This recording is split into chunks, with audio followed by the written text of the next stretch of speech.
Algernon's October with the check-in with Hip Hop United. I really like watching people who can figure out how to adapt to the ebbs and flows of the life experience. You're well-built survivors who create opportunity paths in the midst of confusion and find ways to create purpose from the pain. Watching our next guest navigate these shark-infested waters of business has been nothing short of inspirational, and that's why I call her your favorite entrepreneurs. We got to welcome Snoop to the check-in. How you doing, Gwen? Hey, what's going on, man? Thank you, Al. Thank you for that introduction. Hey, man, we are here to give everybody all the flowers. We're happy to have you in the building. How you feeling today, first of all? Hey, you know what? It's good to get your flowers while you living. You know what I'm saying? Some of us, we don't get them until we gone, you know what I mean? And then we can't see it. So I'm feeling great, man. You know, today is the premiere viewing event tonight for my new show, Snooping for Love. So put a lot of hard work into it. Definitely going to be showing a very different side of myself. So, well, we jumping right on in. I know that is premiering today. Tell us about the show and what you're looking for in terms of love. Like, describe what that ideal person is for you. For sure. So first and foremost, you know, I decided to do this show. I am freshly off of a divorce, marriage. My divorce took place last year. I was married for 2 years. I was with my ex for 4 years. And of course, like anybody that gets married, thought that would be the person that I would spend the rest of my life with. Unfortunately, during our marriage, my only child, my daughter, and my only child passed, and it really, caused a monkey wrench and a lot of turmoil, in our marriage, that we just couldn't bounce back from. And so I have always wanted to be in the TV and film space, right? But, I was always just so busy, with my businesses, restaurants, salon suites, and a lot of other things, dispensaries, a lot of other things that I had going on that just really didn't have time, you know what I mean? Didn't know who to go to that I can trust, because I've invested in a lot of different things that didn't pan out the way that I wanted them to. So always was a space that I wanted to get into. Now, did not really see myself in front of the camera. I thought I would be more like a director or producer, etc. Never saw myself as like starring, in my own show or anything like that. But I actually was on a trip May of last year. I had went to Puerto Vallarta in Mexico. Nice. During Pride, I didn't do no Pride activities, but I was there and just kind of having some time to myself. And I was just like, man, you know what? I should do a show similar to Flavor of Love, because I had recently announced, that I was single, that I was going through a divorce. And I had a lot of young ladies in my DMs, trying to date me and stuff like that. And I really was not ready. But I said, I should, turn lemons into lemonade. And so that was how the show came about.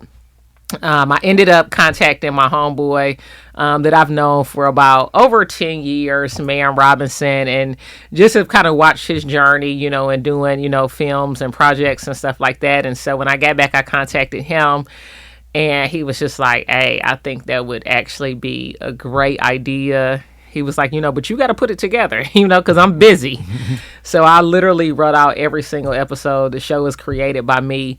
And what I'm looking for in terms of love, I'm looking for somebody that just doesn't look at me, for the glitz and the glamour and all of that stuff. Somebody that, because, that was something that I never thought that I would go through, is losing my only child. And so I was somebody that just was like really just high on life, just showing a lot of the positives, just showing a lot of the success story. And, you realize, as you get older and you go through things, you need somebody that's going to be down for you in your down moments. You know what I'm saying? So I think that's the most important thing to me, but I am, I'm easy on the eyes. I need somebody that's going to look good, Okay. So, a lot of the competitions in the show, a lot of the challenges in the show are based upon the things that are important to me, like cooking. I'm a cook myself, but I want my woman to be able to cook.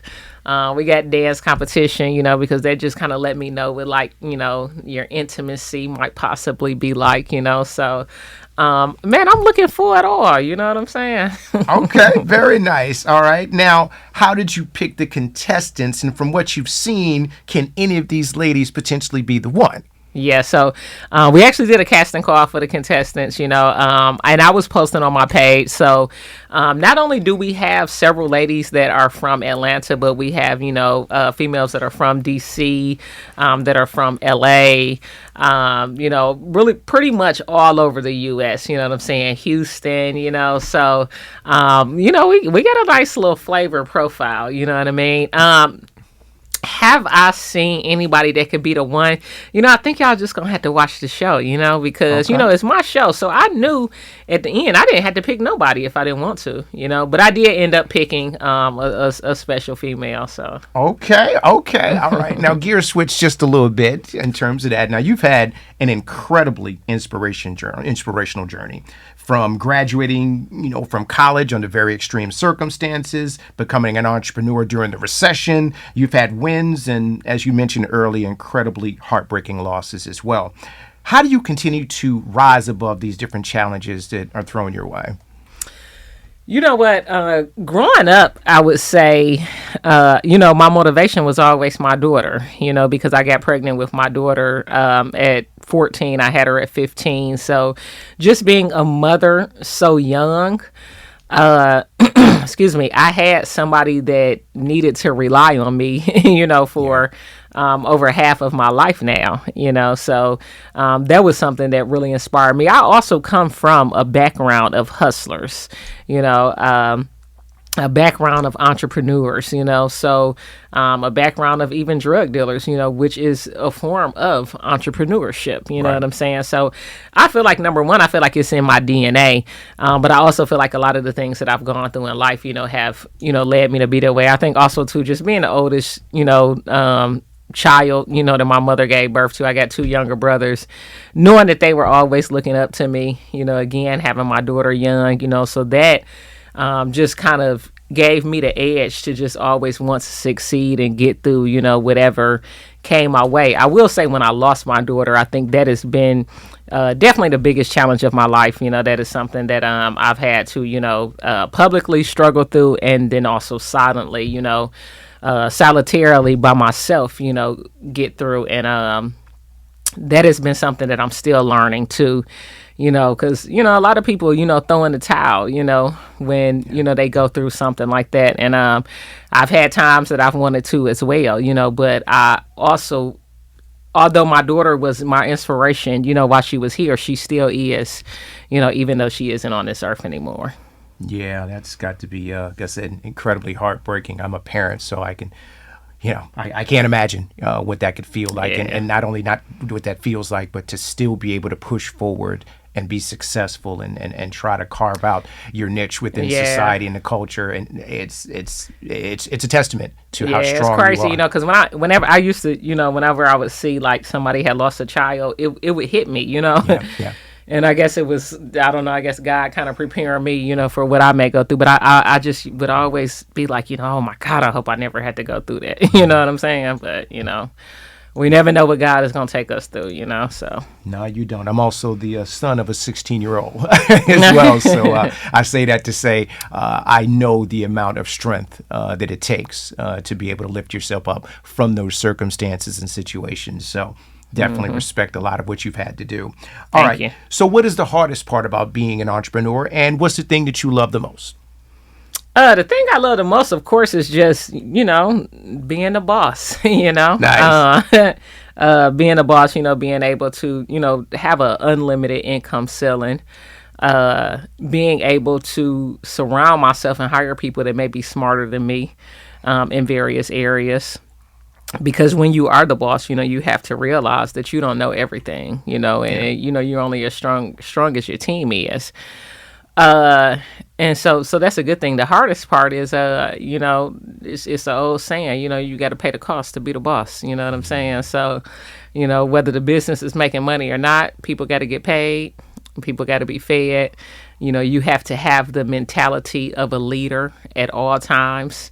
no matter what you have going on, So even like a lot of those times when I was heavy in my grief, very close to my daughter's passing, and sometimes didn't want to get out of the bed, it's still people looking at me to lead, So I think that makes it tough, because, we're all humans, and we're all here for the human experience, you know what I'm saying? But some of us have a little bit more weight on our shoulders than others. And so that can make entrepreneurship, a little bit more difficult. I think also, too, just coming from 2020 and COVID, a lot of things have changed in so many different business industries, especially some of the ones that I'm in, especially with hospitality and restaurants and things of that nature. But you have to be ever changing. No, I totally agree. Gear switch, just talking about something more so in the culture. Cardi B recently released a record where she's kind of going at her ex, Offset. Would you ever, put out a diss track or anything like that if you were having some issues in your relationship? What do you think about that? Wow, that is such an interesting question. So this is what I will say. I don't think I would put out a diss track, but you know what? When we go through things in relationships, I think as females, we're very emotional. I don't know what has happened behind closed doors with them outside of him cheating, but I can imagine how hurtful that has been, to her. She laid down and had 3 kids for him. I remember seeing the good times, her giving them cars and this and that, and who knows what else. You know what I'm saying? And so then the public disrespect. So I never judge how anybody decides to get back at somebody that didn't stab them in the heart. I've done some things that I'm not so proud of. And when I found out, that my ex-wife had cheated on me, I got on social media and had a little rant, what I'm saying? So, it just, man, them affairs of the heart, they get you, So, yeah, I mean, it's the no judgment zone over here. Okay. I can't say what I will or won't do. Say it might go down, it might not. Hey, I mean, I'm 40 now, so I feel like I've learned a lot. I'm in therapy. I'm working on myself. I'm healing. But shit, don't test me now. I ain't a killer, but don't push me. All right, cool. Tell me about your portfolio of businesses and how did you definitely end up doing business with 2 Chainz? So my portfolio of businesses. So I own Esco Restaurant in Topless with the Grammy Award winning rapper 2 Chainz. I actually decided to franchise that business back in 2021. So we have about 5 different locations, 6 different locations throughout the country. I also have a brand called Remedy Spa Salon Suites that I own by myself solely. I franchise that brand, so I got about 7 locations throughout the country. I have a luxury car rental service. I got a dispensary, Pineapple Express in LA. One of the main things that I really do is that I'm a consultant, I'm a coach, so I help, I've helped almost 600 people open up their own salon suite business all throughout the country, and even have some students, in other countries as well. So I also do the National Salon Suites Conference. So this is our 3rd year annually doing the National Salon Suites Conference. I have a book coming out July 18th, which is actually my daughter's birthday. It's called Who is Snoop? And it's a double book. So the first part of the book centers around my life and everything I've been through, my entrepreneur journey, my personal experiences. And then the other side of the book is called Grieve, Grow, and Go. And it's, how do you get through, grieving and loss, and then, of course, I am the creator, the star, and the executive producer of Snooping for Love. Hey, always a busy day, always a lot going on. And just to wrap our conversation up, when an entrepreneur has a setback or, takes an L eventually, what are some of the strategies they can use to get back on track? Man, I think, first of all, just kind of take a minute to yourself, digest the loss, digest the setback. We are going to encounter them. Don't think that just because what you're going through, that, you're a failure or that you can't win, because every successful person that you see has gone through something. You know what I'm saying? That's what makes the success even more fruitful. You know what I mean? Is the journey, you know. Secondly, you know, always remember your why. You know, why are you doing this? You know what I'm saying? You have to have a strong why. For me, I had to reconstruct my why, because my why for me most of the time was my daughter and my legacy. I'll never forget reading online shortly after my daughter passed. Somebody was like, man, all that hard work she put into it now is gone because her daughter is gone. She won't have anybody to, you know, give that to, you know. So, you know, but always remember what your why is. And sometimes that why changes, you know. And then thirdly, man, dust yourself off. You know, you cannot stay in that hard space. You know, you can't stay in that loss. You can't simmer in that. You know what I'm saying?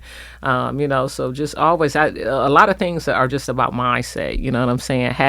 Before you even start something, you have to have a winning mindset. You have to have a survivor's mindset, you know, because we know that like nothing worth having does not come without challenges, right. You know, so we know that there's going to be challenges, you know, so it's not what or when. We know it's going to happen, you know what I mean? But it's how do we get past that? How do we move past this bridge to get to the next thing? You know what I'm saying? So, and I think, you know, always just balance too in life, you know. I always used to say work hard, play hard, you know what I mean? So, you know, hey man, have balance, you know. Wise words, wise words. Well, we appreciate you coming through to the check-in and sharing your story and talking about your upcoming show, Snooping for Love, premiering tonight. Make sure everybody checks that out when it does drop. We wish you continued success and blessings as you go on your journey for love and happiness. Please tell everybody where to find you, and we already know what you got coming up. Absolutely, man. Hey, look, y'all can find me and follow me on IG at Who Is Snoop. Y'all make sure y'all follow the show Snooping, the number 4, Snooping for Love. And then we got the website Snooping, spelled 4 out, so Snooping for FOR love.com. And then my personal website is Who Is Snoop. Hey, y'all come check me out. Peace. That's what's up. Make sure you subscribe to Hip Hop United on the iHeart app. Select Hip Hop United. Put us in the presets. We appreciate all the support. Make sure you tell a friend to tell a friend. Snoop, you've officially been checked in with Hip Hop United. Let's go. Hey, appreciate it.